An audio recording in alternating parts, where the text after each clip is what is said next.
Developing right now, fallout continues for the Michigan State Police. The Detroit branch of the NAACP is holding a press conference calling on Governor Rick Snyder to address state police policies, practices, and the lack of diversity. The department is facing mounting allegations in connection to the ATV crash that killed a 15-year-old back in August. Let's bring in Rod Maloney. He is live at the press conference.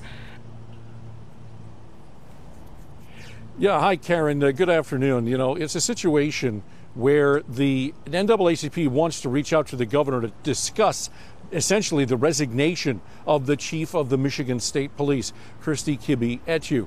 Now, here is the situation. Though she has apologized, they say that is not enough. And the frustration that they feel is that they think that the problems with the Michigan State Police far exceed what it is that has transpired with her Facebook post and also the situation with the 15-year-old on the ATV.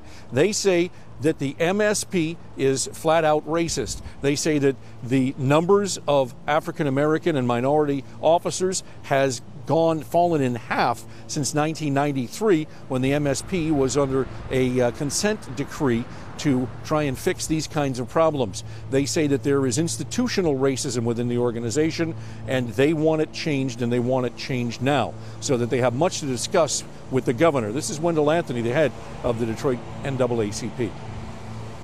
And yes, she should resign, but that's one issue. The other issue is that the policies and programs must resign. The negative policies have to resign. If you change the director and leave the policies up, you've not done the job. The policies, the recruitment, the advancement, the racial sensitivity or insensitivity has to resign.